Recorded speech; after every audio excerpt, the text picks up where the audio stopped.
Hi, this is Ron Edwards, Master Sommelier and Director of Wine Education for Winebow, Fine Wine and Spirits.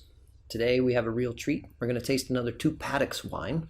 Two Paddocks is the winery owned by Sam Neill, the actor from Jurassic Park and other things. And it's on the South Island of New Zealand in a region called Central Otago, the southernmost wine growing region in the world for the moment, until Chile pushes even further south, I suppose.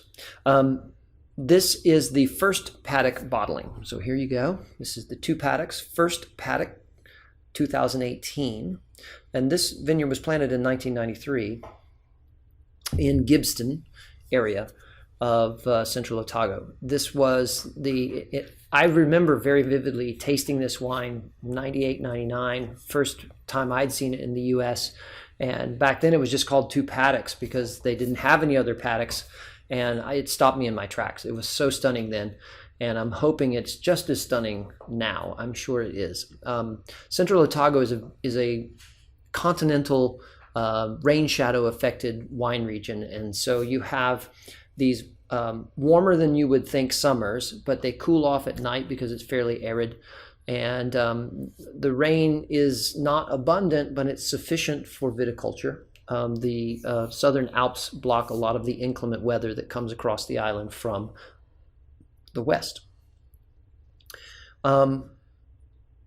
Central Otago is sort of one of the New World hopes of greatness for Pinot Noir, and many producers are down there making a great effort at it. And I think Two Paddocks is really showing the world what the potential is in the concept of extremely elegant, aromatically satisfying Pinot Noir. So they also make great Riesling, but that's another tasting. So let's see what this one's about.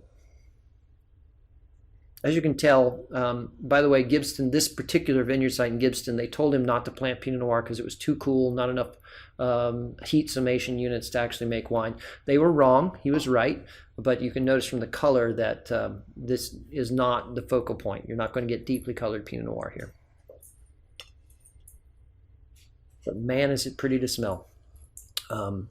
Cherry, black cherry, raspberry coulis, fresh raspberry, cinnamon, clove, this beautiful aromatic thyme on the stem note. Vanilla extract. There's just a kind of a prickle spice to the nose, which makes you want to smell it even more. A little bit of smoky charred wood from the barrels. Just so elegant and so well integrated. It's a very compact aroma where you have to really work to start separating the differences between the wholeness of the wine and its individual components. It's really pretty. I guess the last thing that I'd bring up is yeah, it's pomegranates fresh, like the seeds of the pomegranate in a bowl, ready to eat whole.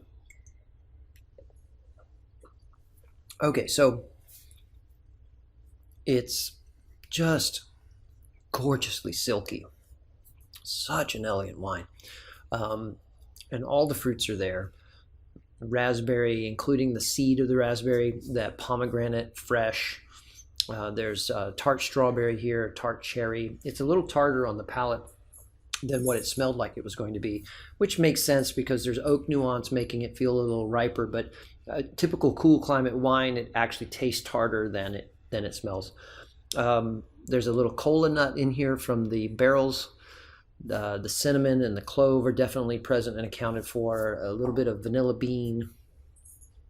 There's an earthy herbal combination, lavender meets mushroom, and there's a little bit of a roasted, salty, smoky thing, which could indeed be the fact that this is grown on volcanic origin soils, which is a big difference for New Zealand from, say, Burgundy, where those are alkaline soils, these are acidic soils, and they make a different style of wine. This carries the refreshing, elegant tartness of a great wine from the Côte de Nuit, It carries the vibrancy of fruit of a place like Willamette Valley and other New World areas, and it carries the minerality that is pure, that's very volcanic alongside of the winemaking. If you haven't had the privilege of tasting a Two Paddocks Pinot Noir, you need to go find one, because these wines are stunning.